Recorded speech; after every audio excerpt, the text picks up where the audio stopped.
Salam alaikum, Azul Flaoun. Bonsoir.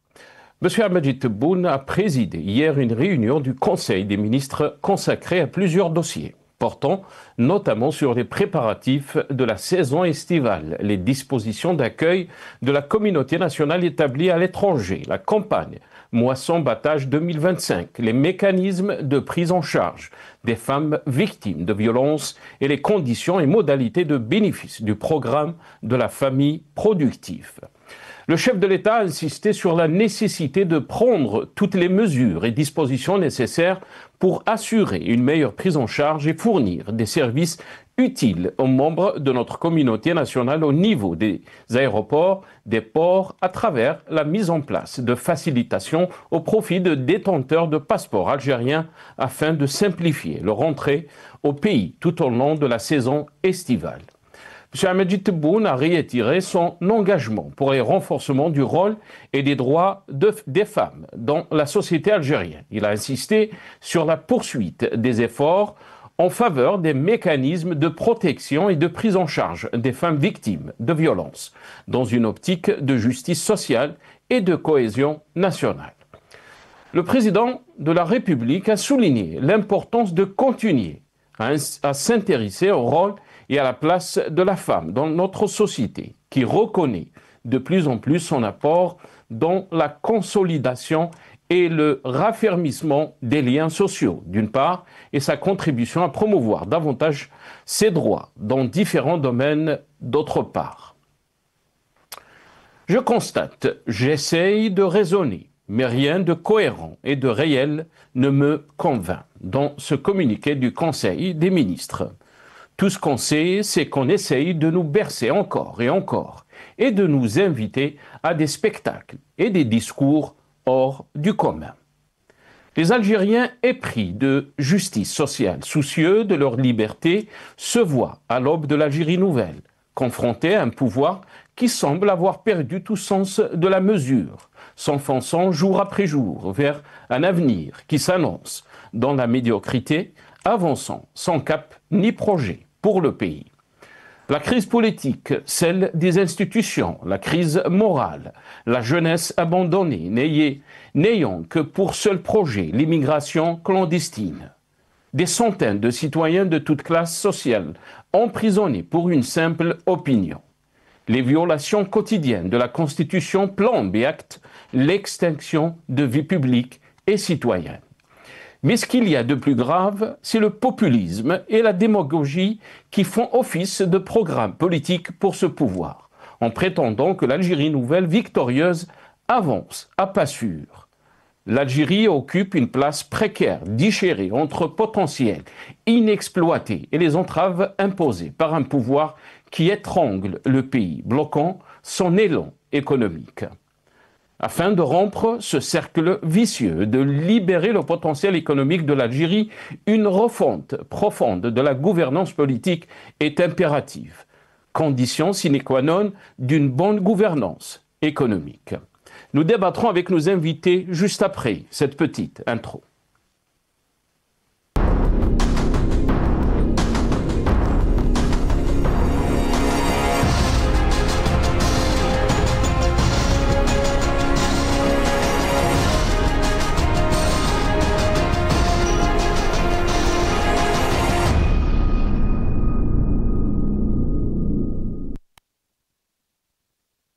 Tebboune, le Conseil des ministres et des interrogations, c'est le titre de notre émission pour ce soir. Et pour en parler, j'ai le plaisir d'accueillir dans cette émission Azouaou Chemelouk, militant politique. Il est avec nous depuis Paris via Skype.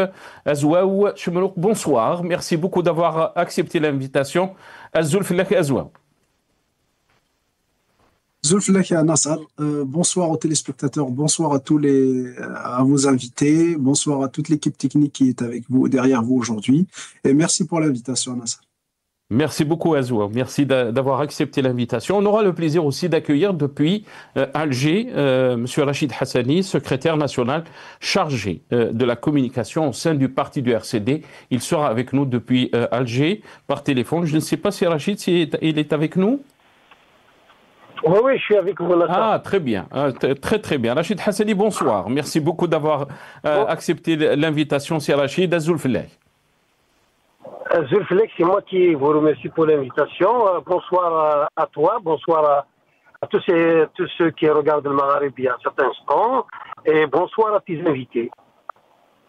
Merci beaucoup Rachid Hassani, merci d'avoir accepté l'invitation. Donc on va revenir bien sûr sur le Conseil des ministres qui a été présidé par Abdelmejid Tebboune, mais aussi le communiqué de ce Conseil des ministres. D'abord on va voir cette première vidéo. الأوامر والتعليمات والتوجيهات أسديت في اجتماع مجلس الوزراء بالعمل والحرص الصارمين لتحقيق نتائج تفوق تلك المسجلة في موسم الحصاد الفارط، على أن يتم عقد اجتماع دقيق نهاية هذه العملية لتقييم النتائج المحصل عليها، كما أمر السيد الرئيس بإعادة تجديد وضبط أكبر للهيكل التنظيمي لتنفيذ مخططات القطاع الفلاحي. مجلس الوزراء شدد على ضمان تكفل أفضل وتقديم خدمات مفيدة لاستقبال جاليتنا الوطنية عبر المطارات والموانئ بالنسبة لحاملي جوازات السفر الجزائرية طيلة فصل الصيف، باعتماد التسهيلات الممكنة لتبسيط الدخول إلى الوطن. برنامج الأسرة المنتجة ملف ركز عليه اجتماع مجلس الوزراء بالتأكيد على دعم ومرافقة المرأة التي قدمت أرقاما جد إيجابية في الاقتصاد، وبنسبة تسديد عالية للقروض الممنوحة للنساء، فكان التوجيه أيضا بدعم النساء الحاملات لمشاريع الأسرة المنتجة بشكل أقوى وتوسيع نشاطاتها حتى تتمخض عنها كتلة اقتصادية حقيقية. مجلس الوزراء تناول أيضا آليات التكفل بالنساء ضحايا العنف ومواصلة الاهتمام بدور ومكانة المرأة في المجتمع الذي يزداد اعترافه لها بما تقدمه من تحصين وتمتين للروابط المجتمعية من جهة، والمساهمة في الارتقاء أكثر بحقوقها في مختلف المجالات من جهة أخرى. Voilà. Rachid Hassani, je vais commencer cette émission avec vous. D'abord sur ce communiqué du Conseil des ministres qui a été présidé par Abdelmejid Tebboune, qui s'est tenu donc hier.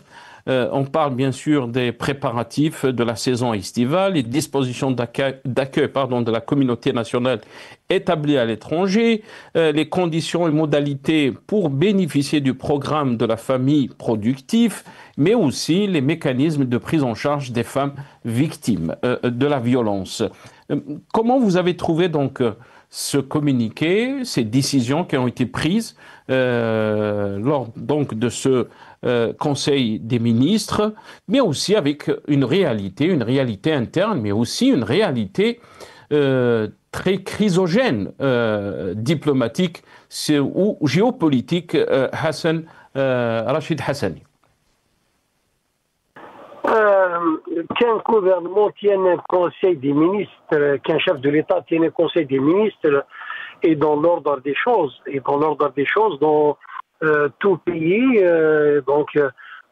pour discuter des problèmes qui sont posés au pays, pour discuter des problèmes qui sont posés à la société, pour prendre des décisions qui seront quand même de répondre à ces problématiques, de répondre aux sollicitations des citoyens, aux doléances des citoyens d'un pays, de n'importe quel pays. Mais ce qui est frappant dans le Conseil des ministres d'hier, c'est cette intention, cette volonté de donner de la normalité à tout ce qui nous entoure, à tout ce qui se passe dans le pays. La situation est dramatique sur le plan politique, sur le plan social, sur tous les plans de la vie quotidienne des Algériens. Et il est aussi dangereuse à nos frontières, avec tout ce qui se passe à nos frontières et dans le monde. Donc il y a une situation géopolitique explosive. Ce qui est frappant par rapport au Conseil du ministère d'hier, c'est le fait qu'on n'a pas essayé de parler de toutes ces questions, c'est complètement d'occulter toutes ces situations qui sont difficiles. Ça, de un, de deux, effectivement, nous avons l'habitude d'écouter cette rhétorique à l'issue des conseils des ministres, de décisions qui ont été prises, de chiffres qui sont annoncés, de programmes qui sont énoncés, mais force est de constater que la réalité est tout autre. Aujourd'hui, quand on parle de la production céréalière aujourd'hui. Il suffit de regarder les chiffres qui sont donnés par l'organisme, donc par l'OMS, par l'organisme statistique, pour se rendre compte des énormes quantités de blé, qu'il soit tendre ou dur, de l'orge, du maïs, du soja, pour se rendre compte que la production nationale peine, pour l'instant du moins, à résorber le déficit, à combler le déficit donc entre l'offre de notre production et la consommation nationale. Quand on prend par exemple aujourd'hui, et nous l'avons évoqué hier à l'occasion et à l'issue de notre secrétariat national, de le communiquer, des décisions, du décalage entre les décisions annoncées et la réalité du terrain. À l'issue du communiqué, à l'issue du secrétaire national. On va revenir sur ce communiqué, Rachid Hassani. Oui, on va revenir sur le communiqué du RCD, qui est très important. Oui, nous avons évoqué, par exemple, la question de l'allocation touristique qui a été annoncée. Donc, on a annoncé la revalorisation depuis décembre 2024 et on a annoncé que la revalorisation soit effective à partir de 2025. Nous sommes au mois de juin, au 6e mois de 2025. Aujourd'hui, l'allocation touristique, le montant de l'allocation touristique est resté tel que nous le connaissons depuis des années. Voilà un exemple de décisions gouvernementales qui sont annoncées en grande pompe, mais qui ne trouvent pas d'effet sur le quotidien. Le quotidien des Algériens reste lui-même. Et voilà, donc cette ambiguïté, cette ambivalence entre les annonces et la réalité du terrain qui fait qu'aujourd'hui, les Algériens ne sont pas branchés par rapport aux annonces gouvernementales et les annonces à l'issue des conseils du ministre. Très bien, restez avec nous, Rachid Hassani. Azwa Chemrouk, quel est votre d'abord aperçu de ce Conseil des ministres, de ces décisions, quand on entend Rachid Hassani dire qu'il y a un décalage entre ce qu'on entend comme discours, ce qu'il y a comme décision dans les conseils de ministres et la réalité que vit le citoyen algérien. On vit dans une situation, pour beaucoup d'Algériens, qui est très critique, très chrysogène, si on peut dire, à l'échelle interne, mais aussi ce qui se passe dans le monde. Et on entend donc parler de préparer la saison estivale, aussi les dispositions d'accueil de la communauté nationale établie à l'étranger. Comme tout est normal, nous vivons dans une situation qui est tout à fait normale. Il n'y a pas de défi sécuritaire, il n'y a pas de problème interne, il n'y a pas de crise politique comme l'a annoncé Rachid Hassani. Qu'est-ce que vous en pensez, Azwa Chemrouk? C'est que il faut savoir une chose, c'est que il y a une espèce de mépris d'Abdel Majid Tebboune à l'égard du peuple algérien et à l'égard de son gouvernement même. C'est-à-dire que quand on voit sur l'aspect formalité du Conseil des ministres, il se tient tous les 15 jours, je pense, selon la constitution algérienne. C'est-à-dire que ça relève que du formalisme, à mon sens. C'est-à-dire que on sait tous que les décisions, elles se prennent bien avant, elles se prennent le Moradien, ou ils se prennent dans c'est-à-dire les officines opaques du pouvoir. Et quand on arrive au Conseil des ministres, généralement, c'est ce qui relève les décisions un peu superficielles, des décisions un peu à une portée, à une certaine portée sociale, mais les vraies décisions, les politiques et décisions sécuritaires, ils se tiennent à Al-Moradia, ou ils se tiennent à la rigueur, c'est-à-dire à la tenue d'un conseil de défense. Donc il y a une forme de mépris, et ce que j'ai remarqué sur la forme, aussi il y a une forme d'invisibilisation du Premier ministre. Parce qu'il y a beaucoup de questions qui ont été traitées, que ce soit dans ce Conseil de ministres ou dans d'autres conseils de ministres, qui relèvent vraiment du secteur, ils sont vraiment sectoriels, c'est-à-dire qu'ils relèvent du ministre de tutelle ou à la rigueur, on peut dire que du Premier ministre qui essaye de coordonner entre le travail de tous les secteurs, tous les ministères. Donc aujourd'hui, on veut faire de Tebboune un deuxième Bouteflika. Je disais toujours que Tebboune, il est sur les traces de Bouteflika, c'est-à-dire qu'on veut nous faire croire ou on veut nous faire vendre que tout relève des décisions de Tebboune, tout est le programme de Tebboune et les ministres, ils sont là que pour exécuter le programme de Tebboune sans avoir aucune marge de manœuvre, aucune c'est-à-dire liberté d'action c'est-à-dire dans leur domaine. Donc en réalité, c'est ça, c'est que ce Conseil de ministres, à mon sens, c'est que comme je disais, c'est une forme de mépris.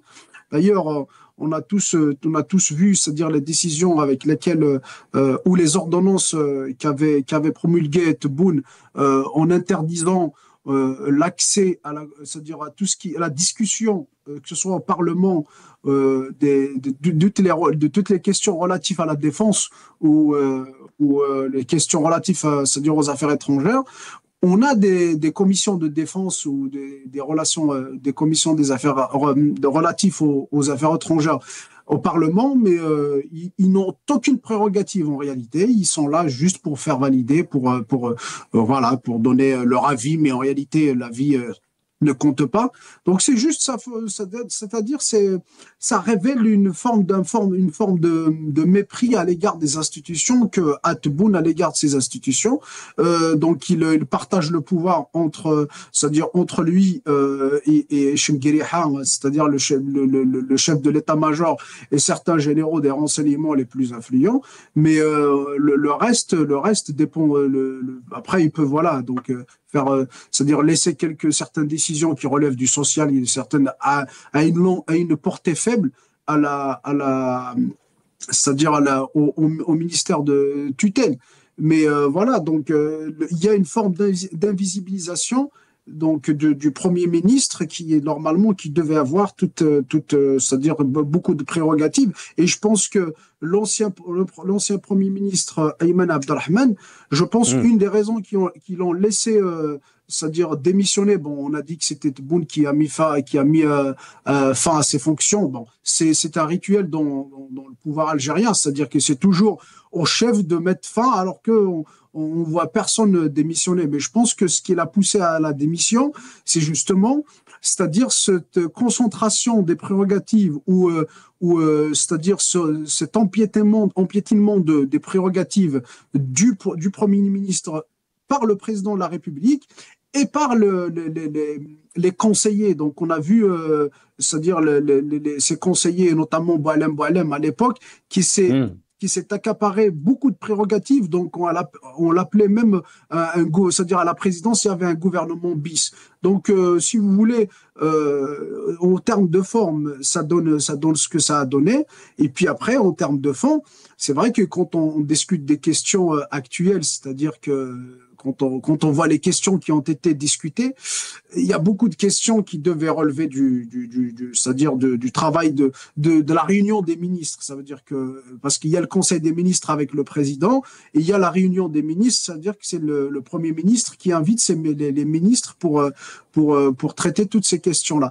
Donc il aurait pu, ça veut dire, se focaliser sur des questions très très importantes, surtout notamment en ces temps très cruciaux pour la région et pour le monde entier. On voit la guerre en Ukraine, on voit les hostilités entre l'Iran et l'Israël, donc avec toutes les retombées politiques, économiques et énergétiques sur le plan national et international. Donc ils auraient pu, mais il peut pas les discuter, si vous voulez, avec ses ministres parce qu'il les méprise. Donc ça, si à la rigueur, il peut le discuter avec Chengueriha, qui est avec les militaires, mais il peut pas le discuter avec ses ministres. Très bien. Azouaf Choumelouk, d'abord, je vais rester avec vous très rapidement. On va écouter dans ce passage, cette petite vidéo, donc des experts qui parlent donc de ces décisions du Conseil des ministres qu'ils qualifiaient de décisions très importantes.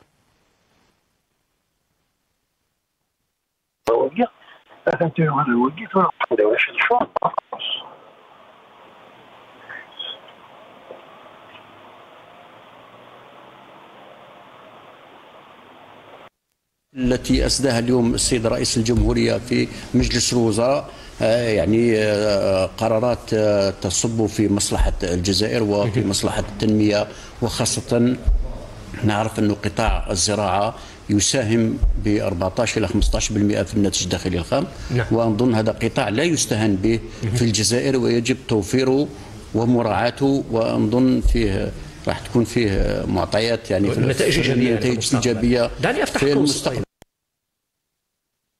Voilà, donc rapidement, Azouaf Choumelouk, quand on entend ce qu'on fait présenter comme des experts économiques, bien sûr parler de la situation économique, mais aussi du secteur de l'agriculture, qui disent comme quoi,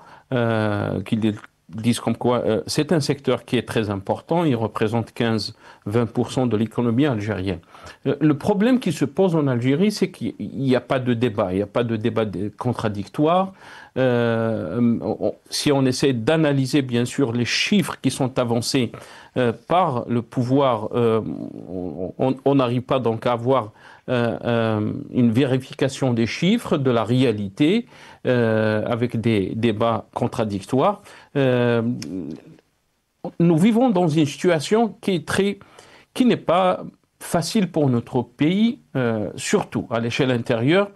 Et hier, le parti du RCD a publié donc un communiqué où il appelait donc à la mobilisation nationale autour d'un projet de transition démocratique. Et là, bien sûr, il a parlé de la situation politique qu'il a qualifiée de crise économique, sociale et diplomatique. Donc, il a lancé un appel solennel à l'ensemble des forces vives du pays, la jeunesse, les intellectuels, les journalistes, les avocats, syndicalistes, universitaires et militants des droits humains. Qu'est-ce que vous pensez de ce communiqué qui a été publié par le RCD?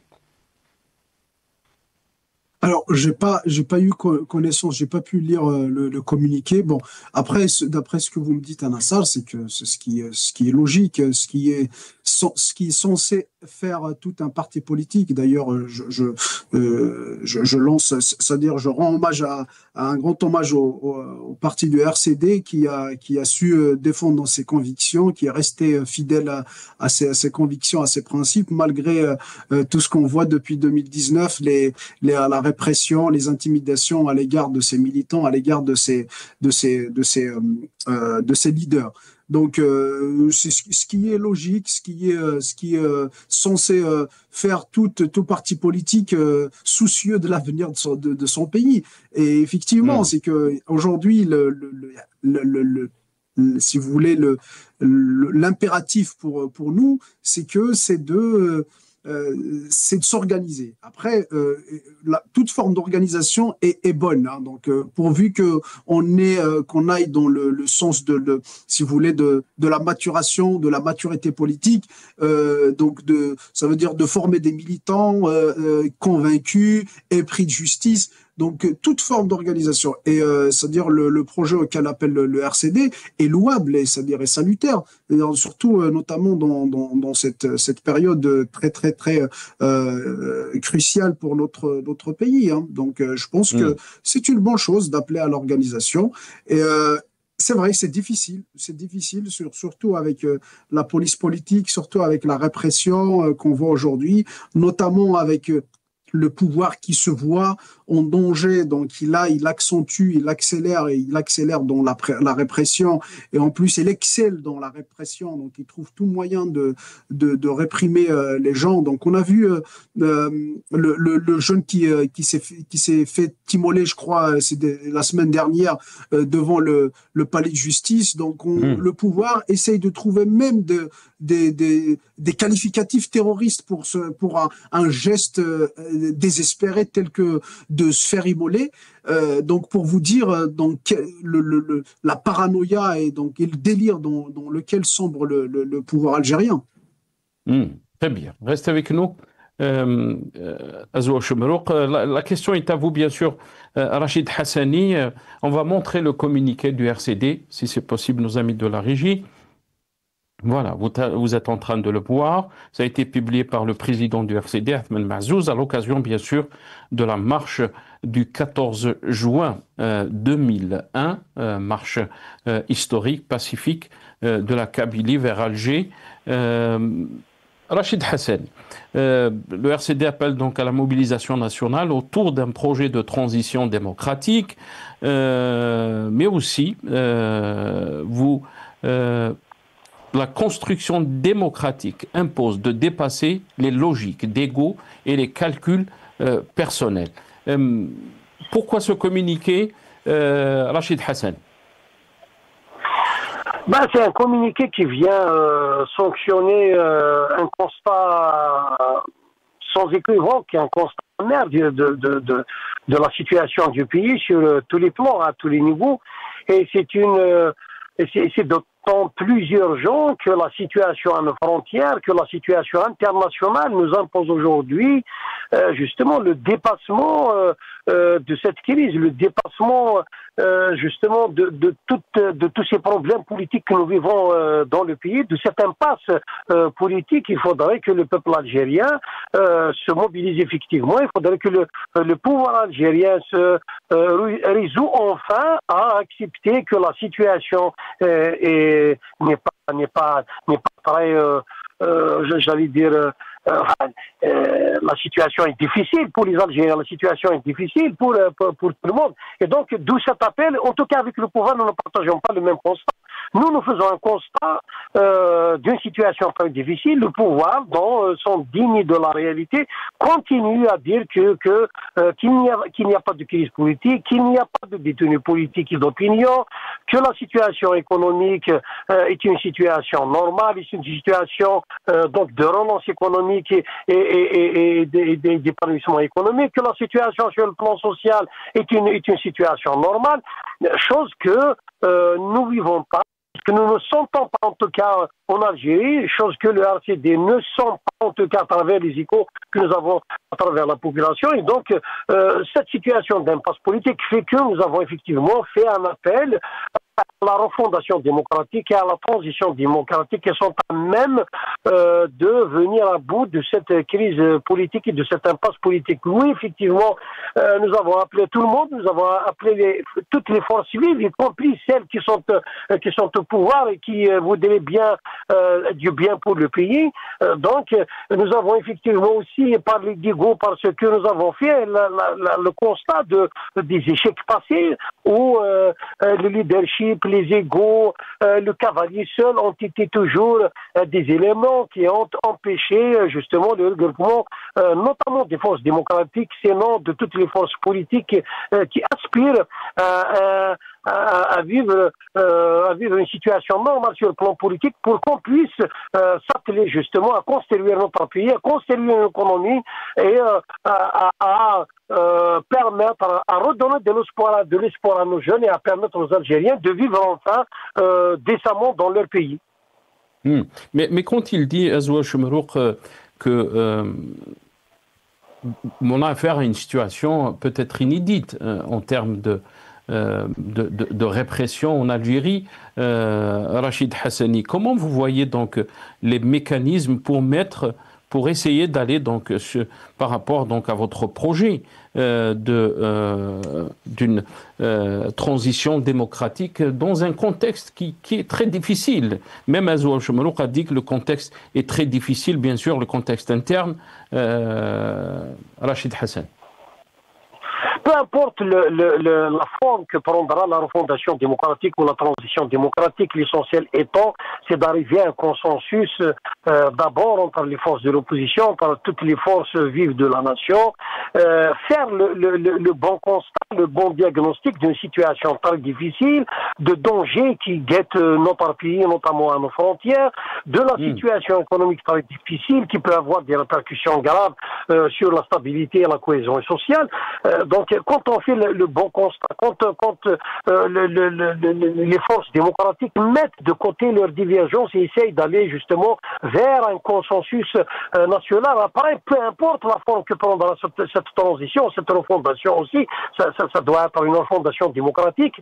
Il faudrait que chacun des acteurs politiques, qu'ils soient du pouvoir ou de l'opposition, prenne la mesure de la dangerosité de la situation pour qu'on puisse se parler, pour qu'on puisse mettre de côté les divergences politiques qu'il y a entre nous et pour qu'un dialogue soit instauré d'abord entre les forces de l'opposition démocratique et ensuite entre ces forces et le pouvoir pour aller justement vers une transition démocratique, y compris avec la participation de ce pouvoir. L'essentiel étant aujourd'hui, c'est de faire le bon constat, le bon diagnostic de la situation, c'est d'avoir la volonté de dépasser cette situation, c'est d'avoir la volonté de discuter, de débattre, c'est justement d'essayer d'avoir des mesures d'apaisement pour essayer de libérer tous ces détenus politiques et d'opinion pour que des signaux positifs soient donnés à la société. Mais il faudrait aussi que de l'autre côté, toutes les forces de l'opposition qui sont aujourd'hui soumises, qui sont normalisées, se détachent de cette situation, retrouvent justement la normalité de l'activité politique pour qu'on puisse aller justement vers cette transition démocratique salutaire. Parce que tant que les forces démocratiques, certains acteurs politiques restent soumis aux désidératas du pouvoir, par calcul, par crainte ou par je ne sais quoi. Donc la situation ne peut pas évoluer. D'où notre appel justement à dépasser les divergences, à dépasser les égos, à prendre la mesure de la gravité de la situation pour qu'on puisse débattre et s'entendre entre nous, entre Algériens. De toutes les manières, si les Algériens entre eux ne trouvent pas de solution pour le pays, la solution ne sera imposée de toutes les manières. C'est comme ça. Donc c'est aux Algériens de trouver la solution à leurs problèmes, c'est aux Algériens de trouver les moyens de dépasser cette crise dans laquelle ils vivent, et c'est aux Algériens donc de chercher cette solution qui va mettre fin justement à cette crise profonde dans laquelle nous vivons depuis assez longtemps quand même.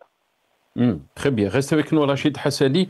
Vous avez parlé aussi des mesures d'apaisement, mais pour beaucoup d'observateurs, nous vivons dans une situation, bien sûr, de répression sécuritaire. Jamais on l'a vécu, et ça c'est depuis 2019, si on peut le dire ainsi. Azoua Choumelouk, vous avez parlé bien sûr de Fouzi Abdelkader Zroud, qui est ce militant associatif qui a essayé donc de s'immoler par le feu devant le siège du ministère de la Justice. Il a été bien sûr accusé par le procureur comme étant donc un acte terroriste, puisque on a arrêté dans cette affaire donc 5 personnes qui ont été transférées à une division terroriste, et on parle aussi donc comme étant donc un complot des personnes à l'étranger. On va revenir aussi sur un cas qui a fait un peu le buzz sur les réseaux sociaux, c'est cette intervention du gendarme contre un jeune Algérien, un vendeur dans les rues. On regarde cette vidéo et je reviens à vous juste après.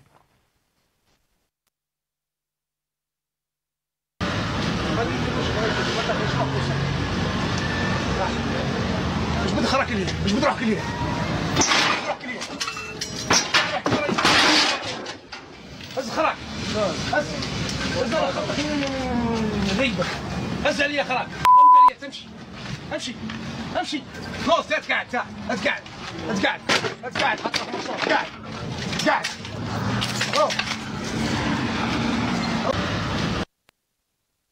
Voilà, donc bien sûr, cette scène a fait réagir les Algériens. Azwa Chemero, quand on voit des scènes pareilles, on se dit, bien sûr, on est très inquiet qu'une personne, un gendarme, réagit de cette façon, mais aussi on est très inquiet sur la gouvernance de notre pays. Azwa Chemero. Vous savez, Nassar, c'est que cette vidéo, il peut être un acte isolé. Hein. Ça pourrait être le cas. C'est pas pour défendre le pouvoir. Je suis mal placé pour le défendre. Donc, mais le problème, c'est que si vous voyez si on prend cet acte qu'on peut qualifier d'isolé, malheureusement, il n'est pas isolé dans le sens large, dans le sens politique, parce que quand on voit le comportement du pouvoir algérien, qui ne cesse de se militariser. Parce qu'en fait, là, ce geste-là, c'est vrai que, si vous voulez, c'est-à-dire il touche à la dignité de l'être humain. D'ailleurs, ça a coûté les événements de 2001 en Kabylie, justement les agissements de la gendarmerie, notamment la gendarmerie dans ce sens, c'est-à-dire que ce qu'on appelle la hogara et tout. Donc, si vous voulez, si on prend cet acte qu'on pourrait qualifier d'isolé, il n'est pas malheureusement isolé dans le sens politique, parce qu'en fait, tout l'agissement, tout le comportement, tous les comportements, tous les agissements du pouvoir, ils vont dans ce sens-là. La première des choses, c'est-à-dire de braver la volonté du peuple. Ça veut dire que quand on brave on revient toujours à la légitimité politique, à la légitimité démocratique. Donc quand on brave la légitimité, la volonté d'un peuple, ça c'est le premier acte de violence contre le peuple. Ça c'est le premier acte. Et puis, quand on voit la militarisation de la société, la militarisation de tous les secteurs, notamment économique, social, tout, donc il y a une forme de violence. Ce n'est pas parce que on n'a pas une dent contre les militaires. Au contraire, les militaires, ce sont nos frères, nos sœurs qui sont engagés. Mais on est contre certains généraux, moi que j'appelle généraux politiques, qui se sont accaparés l'institution. Au nom de cette institution, ils se donnent une certaine légitimité pour faire des affaires, pour asseoir leur pouvoir, c'est-à-dire faire passer leur volonté politique au peuple algérien, malgré le peuple algérien. Donc je disais, il y a une forme de militarisation, il y a une forme de revanche contre le peuple qui est sorti en 2019 pour dire Dawla Madaniya Machi Askariya. C'est-à-dire que vous voulez un état civil et non militaire, vous allez voir ce que vous allez voir. Donc, on voit dans tous les secteurs la militarisation. On est arrivé au point où c'est-à-dire on peut nommer des militaires à la tête des entreprises publiques, économiques. Donc, pour vous dire le point auquel, c'est-à-dire on ne fait plus confiance à ce peuple, c'est-à-dire à partie civile. Donc, c'est les militaires, il n'y a que les militaires qui sont dignes de confiance, qui sont dignes de bonne gestion, alors que on a des cadres, des hauts responsables qui sont vraiment très, très compétents et malheureusement qui ne cessent de quitter le pays à cause des agissements de ce pouvoir. On voit aussi, c'est-à-dire le summum de la militarisation de la politique notamment, c'est-à-dire c'est l'intégration de Chengueriha dans le gouvernement. Donc en fait, il a pu quand même imposer, c'est-à-dire notamment au deuxième mandat, parce qu'il y a eu des tractations, donc il y a eu un contrat, si vous voulez, entre Tebboune et Chengueriha, c'est-à-dire que je te fais passer, je te soutiens pour le deuxième mandat, à condition que tu me fasses passer ou que tu m'intègres dans ton gouvernement. Donc, en fait, il restait que le gouvernement pour Chengueriha, où il apparaît pas constitutionnellement. Donc, il lui a donné c'est-à-dire cet accès, cette ouverture, pour qu'il puisse siéger au gouvernement. Aujourd'hui, on voit Chengueriha, qui est militaire, comme ministre délégué au ministère de la Défense, auprès du ministère de la Défense, c'est-à-dire il est juste à côté de Tebboune, hein, c'est-à-dire qu'il n'y a que le Premier ministre qui le sépare, parce que même la forme protocolaire nous informe des poids des ministres et des personnalités dans ce gouvernement. Donc, pour vous dire à quel point on militarise, c'est-à-dire on militarise. Donc, en fait, il y a une forme de peur, de terreur qui est tombée sur le peuple algérien, notamment après 2019.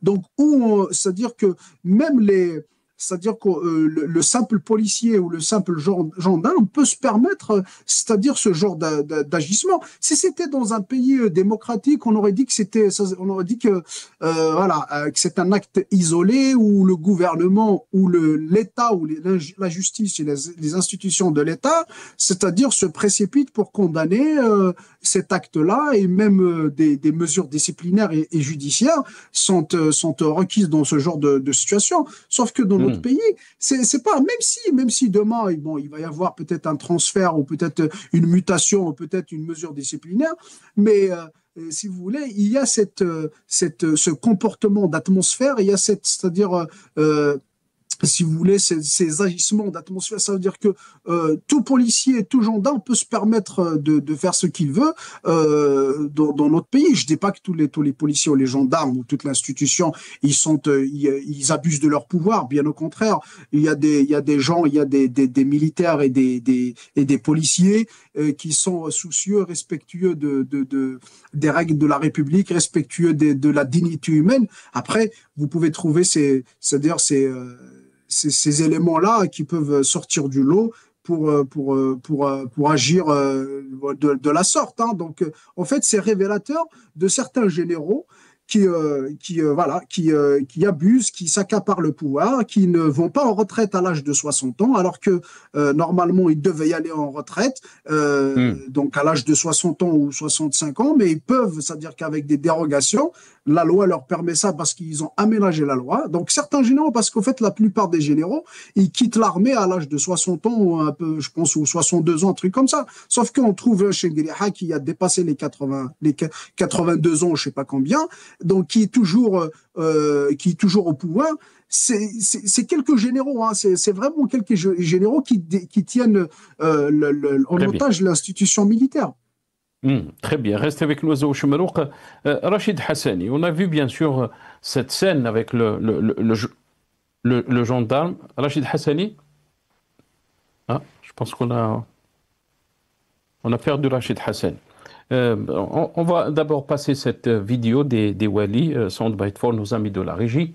On regarde aussi, auparavant aussi, des Wali se comportaient vraiment d'une situation, si on peut dire, un comportement qui pose beaucoup de questions pour la dignité du citoyen et la façon dont les affaires de l'État sont gérées. On regarde.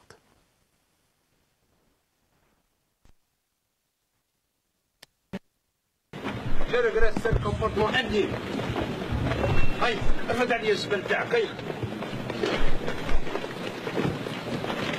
ما كنتش قادرين نخليو بلايصكم لغيركم.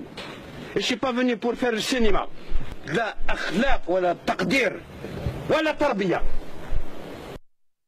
ازقشكم شي أيا نفس الشيء. غدوة تبعت لي واحد يفيريفي تلقى حاجة هنا خبرني. سيد الرئيس حاجة ما تقعد اليوم. Voilà, هزقشكم شي. Je reviens à vous, Azou Choumerouk. Vous avez parlé de la militarisation de la société et on a vu aussi, donc vous avez réagi par rapport à ce comportement du gendarme. On ne va pas dire que tous les gendarmes sont pareils, mais quand on voit aussi des walis qui insultent les citoyens, cette hogara dont l'Algérien connaît très très bien ce terme, puisqu'on n'est pas très loin aussi de l'harga et le hogara. Quand on voit des walis comme ça, Azou Choumerouk, on se dit en 2025, l'Algérie est gérée avec des mentalités des années 70, des années 80, alors que le monde est en train d'avancer avec l'intelligence artificielle, un changement géopolitique qui est très important. Et malheureusement, notre pays est en train de fonctionner avec des méthodes bridées, si on peut dire, qui brident la société et le citoyen. Quand on dit que le vrai danger pour l'Algérie, c'est véritablement ce pouvoir, il l'est vraiment, et ce qui laisse ce qui laisse l'Algérie c'est-à-dire se maintenir aujourd'hui ou avoir un certain équilibre, c'est exactement, si vous voulez, la sagesse et le sens des responsabilités qu'a le peuple algérien, notamment après 2019, c'est-à-dire durant 2019, et vous avez la manne pétrolière, c'est-à-dire la manne gazière et pétrolière. C'est les deux choses qui laissent aujourd'hui le pays, c'est-à-dire dans l'état qu'il est aujourd'hui. Parce que si c'était ce pouvoir-là, c'est vraiment, on serait dans une situation vraiment catastrophique. L'Algérie, peut-être, il n'y aurait pas d'Algérie actuellement. C'est exactement ça. Le vrai danger, c'est ce pouvoir. Donc, avec la légitimité démocratique inexistante, avec le comportement vis-à-vis de la population, parce qu'il aurait pu être, c'est-à-dire illégitime, mais au moins servir le peuple, mais au moins respecter sa population. Alors que, bon, après, c'est un oxymore, c'est-à-dire on ne peut pas braver la volonté du peuple et le respecter après, c'est pas possible, parce que le respect du peuple, c'est-à-dire de respecter premièrement sa volonté. Donc, si on respectait ce peuple-là, c'est-à-dire on aurait pu avoir une certaine, si vous voulez, on serait dans une autre situation. Donc, je disais que le vrai danger, c'est ce pouvoir-là. Donc, après, ces comportements, c'est pas quelque chose, si vous voulez, c'est pas isolé. Donc, je disais tout à l'heure, et ce n'est pas la marque de fabrique de l'institution militaire ou de la gendarmerie ou de la police. C'est-à-dire que ça va, c'est-à-dire que ça convient à toutes les sphères de ce pouvoir, y compris les walis, c'est-à-dire la sphère administrative, politique et tout. Donc, en fait, c'est un comportement des personnes qui sont pas là au service de la population, ils sont là au service de leur, c'est-à-dire de ceux qui les ont ramenés à ces postes-là. Et ils doivent, ça veut dire parfois, ils doivent faire dans l'excès de zèle parce qu'ils savent pas se comporter, ils savent pas communiquer, ils savent pas, c'est-à-dire ils maîtrisent pas les techniques de communication, c'est-à-dire au public, et ils savent pas comment, c'est-à-dire c'est-à-dire se tenir comme un homme d'État, politiquement avoir un comportement digne d'un homme d'État. Ils ne connaissent pas tout ça parce qu'en fait, ils sont parachutés à ces postes pour des services rendus pendant les campagnes, par népotisme, par allégeance. Donc, en réalité, ce que vous avez montré tout à l'heure, c'est justement ce genre de personnes qui sont là au service du plus influent, au service de ceux qui les ont ramenés, quitte à, c'est-à-dire à y aller dans le sens, c'est-à-dire de manquer de respect aux citoyens. Et à titre d'exemple, c'est-à-dire aujourd'hui, celui que vous avez montré, l'ancien wali de Oran que vous avez montré tout à l'heure, et les ministres actuellement. Donc, en fait, il est récompensé parce qu'en fait, en réalité, normalement, ce genre d'incident aurait pu, c'est-à-dire pousser le gouvernement, c'est-à-dire le Premier ministre, le président de la République, de mettre fin en fonction de ce genre parce qu'on touche pas à la dignité du peuple ou d'un citoyen, parce qu'il n'y a pas plus sacré que le citoyen, il n'y a pas plus sacré que la dignité d'un citoyen. À un moment qu'on touche, malgré qu'il soit dans l'illégalité, mais on n'est pas des voyous, c'est-à-dire que l'État ne doit pas, c'est-à-dire avoir un comportement de voyou. Même si on a des voyous en face, mais l'État doit rester digne, l'État doit rester, c'est-à-dire doit se comporter d'une manière républicaine. Et même si ce citoyen, il est dans l'illégalité, a commis des infractions, le gendarme ou le wali ou le ministre doit c'est-à-dire se comporter d'une manière républicaine et d'une manière respectueuse, ne serait-ce à la dignité humaine. Alors que nous, on voit des ministres, on voit des éléments de la protection, c'est-à-dire de la gendarmerie ou de la police, se comporter de la sorte, c'est parce qu'ils se comportent comme des voyous, tout simplement. Donc ils n'ont pas, c'est-à-dire cette allure, ou n'ont pas cette culture des hommes d'État qui doivent se comporter vis-à-vis des citoyens comme des républicains, avec respect. Et il y a la loi aussi, c'est-à-dire qu'on a la loi. Si jamais le citoyen ne respecte pas la loi, Il y a la justice, il y a d'abord l'administration des mesures administratives, et puis après, si ça va pas, il y a des mesures, c'est-à-dire judiciaires, il y a la justice, et la justice fait son travail, tout en respectant la dignité humaine. Alors que nous, on voit c'est-à-dire ces comportements payés par le gouvernement. Quelque temps après, il est nommé ministre du transport, je crois, il ou quelque chose comme ça.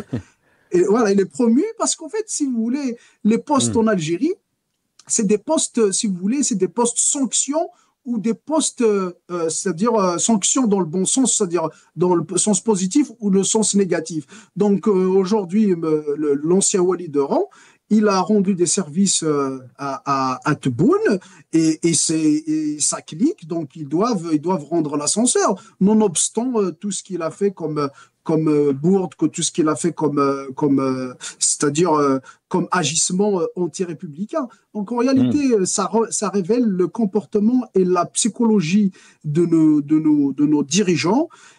D'abord, ils ont bravé la volonté du peuple, donc je vois pas comment ils vont c'est-à-dire aller dans le sens du respect de la population. Et on voit aujourd'hui l'Algérie actuelle dans tous les sens, que ce soit économique, politique, tout. Donc l'Algérie est gérée et dirigée comme une espèce de propriété privée, comme une épicerie, au bon vouloir du chef. Aujourd'hui, le président, il peut prendre des décisions. On a vu les décisions qui ont été prises par rapport à par rapport à l'Aïd al-Kbir, où Tebboune avait pris une décision sans c'est-à-dire demander aux acteurs du secteur agricole, aux acteurs c'est-à-dire du secteur, leur avis d'importer 1 million de têtes. Bon, il y a les chiffres qui disent que ça dépasse pas les 500 000 têtes. Bon, peu importe. Mais c'est juste pour dire que Tebboune a décidé d'importer 1 million de têtes. Il faut que ça soit fait, peu importe la manière.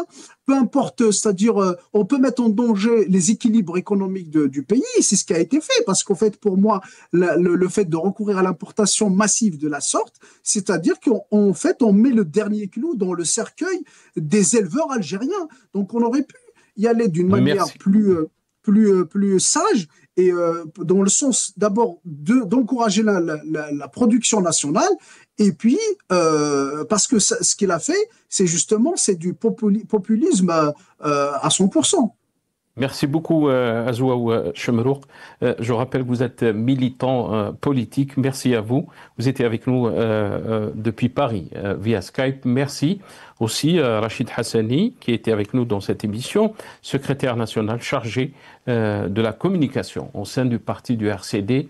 Il était avec nous par téléphone depuis Alger. Merci à vous, chers téléspectateurs, d'avoir suivi cette émission. Et à saha,